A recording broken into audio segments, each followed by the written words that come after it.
আমরা binary operator দেখছি, unary অপারেটরও দেখছি, টার্নারি অপারেটর দেখি নাই। টার্নারি অপারেটরটা হচ্ছে ইফ এলস এর একটা অল্টারনেটিভ।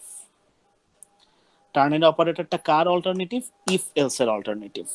সাপোজ আমি এ এর মধ্যে 10 রাখলাম, বি এর মধ্যে 20 রাখলাম, আমি আরেকটা ভ্যারিয়েবল নিলাম সি।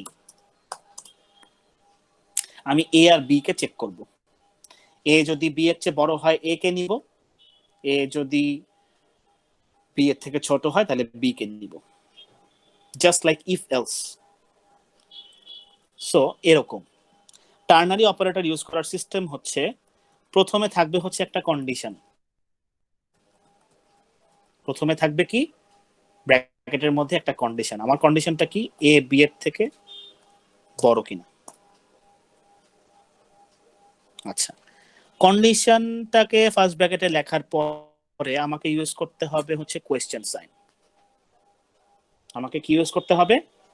Question sign. কোয়েশ্চেন সাইনটা ইউজ করার পরে আমাকে দুইটা ভ্যালু দিতে হবে, সেটা কি? এবং দুইটা ভ্যালুকে কোলনের আগে পরে দিতে হবে।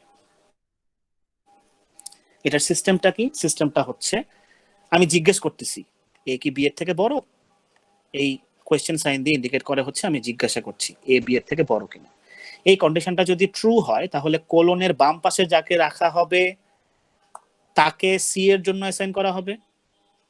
আর এই কন্ডিশনটা যদি ফুলফিল না হয় তাহলে কোলনের ডানে বা কোলনের পরে যাকে রাখা হবে তাকে সি এর জন্য অ্যাসাইন করা হবে। দেন আমরা ইজিলি এটাকে প্রিন্টএফ দিয়ে দেখাই দিতে পারি। সো এটা হচ্ছে টার্নারি অপারেটর। টার্নারি অপারেটরটা দেখতে কেমন? এই যে কোয়েশ্চেন সাইন, দেন হচ্ছে একটা কোলন। এই কোয়েশ্চেনের আগে থাকে হচ্ছে কন্ডিশন। কন্ডিশন হচ্ছে একটা অপারেন্ড হিসেবে কাজ করতেছে। এই কন্ডিশনটা চেক করে দুই পাশে দুইটা ভ্যালু রাখা থাকে। কোয়েশ্চেনের পরে কোলন, কোলনের আগে একটা ভ্যালু রাখা থাকে, কোলনের পরে একটা ভ্যালু রাখা থাকে। কন্ডিশন অংশে যে কন্ডিশনটা চেক করতেছি এটা যদি ট্রু হয় তাহলে ভ্যালু 1 কে পিক করা হয়, আর যদি কন্ডিশন অংশে যে কন্ডিশন রাখা হয়েছে সেটা যদি ফলস হয় তাহলে ভ্যালু 2 কে পিক করা হয়। এবং পিক করে সেটাকে তো কোথাও রাখতে হবে, সেটাকে একটা ভ্যারিয়েবলের মধ্যে স্টোর করে দেওয়া হয়। সো টার্নারি অপারেটর ইউজ করার সিস্টেম হচ্ছে বা জেনারেল স্ট্রাকচার হচ্ছে এটা। ভ্যারিয়েবল ইকুয়াল ফার্স্ট ব্র্যাকেটের মধ্যে কন্ডিশন, দেন একটা কোয়েশ্চেন সাইন, তারপরে কোলনকে রাখবো, বাট কোয়েশ্চেন সাইন এবং কোলনের মাঝখানে একটা ভ্যালু থাকবে এবং লাস্টে কোলনের পরে একটা ভ্যালু থাকবে। কন্ডিশন সত্য হলে কোলনের আগে বা বাম দিকের ভ্যালুটাকে পিক করে ভ্যারিয়েবলে রাখা হবে, আর যদি কন্ডিশন মিথ্যা হয় তাহলে কোলনের পরে অর্থাৎ ডান দিকে যে ভ্যালুটা আছে সেটাকে পিক করে কোথায় রাখা হবে? ভ্যারিয়েবলটার মধ্যে রাখা হবে। আমাদের এই এক্সাম্পলের জন্য সি এর ভ্যালু আসবে 20। ও সরি, আচ্ছা আমাদের ভ্যালু আসবে কত? 20, জাস্ট লাইক দিস। কেন? আমরা কন্ডিশন অংশে চেক করছি এ বি এর থেকে বড় কিনা। এ কি বি এর থেকে বড়? এর ভিতর আছে 10, বি এর ভিতর আছে 20, না বড় না। সো আমরা কি করব? এ যদি বি এর থেকে বড় হয় তাহলে 10 কে পিক করব, আর এ যদি বি এর থেকে বড় না হয় তাহলে 20 কে পিক করব। এ বি এর থেকে বড় না, তাহলে কে পিক হবে? কোলনের পরে যে আছে সে। ইভেন আমরা এখানে 10 20 না লিখে এ বি ও লিখতে পারতাম, সেম রেজাল্টই আসতো। সো আমরা ওই কোলনের আগে পরে কনস্ট্যান্ট ইউজ না করে ডিরেক্ট কি ইউজ করতে পারি? ভ্যারিয়েবল ইউজ করতে পারি। সোজা কথা, ভ্যারিয়েবলটা সত্য হলে কোলনের আগের ভ্যারিয়েবলটা ভ্যালু বা ভ্যারিয়েবল পিক হবে, সেটা একটা ভ্যারিয়েবলের জন্য স্টোর করতে হবে। আর কন্ডিশনটা মিথ্যা হলে কোলনের পরে যে আছে তার ভ্যালুটা পিক হবে, সেটাও একটা ভ্যারিয়েবলের জন্য স্টোর করতে হবে। এটাকে টার্নারি অপারেটর বলা হয়। কেন? কারণ হচ্ছে এই কন্ডিশনটা একটা অপারেন্ড, ভ্যালু 1টা একটা অপারেন্ড, ভ্যালু 2টা আরেকটা অপারেন্ড। টোটাল অপারেন্ড কয়টা হইলো? 3টা।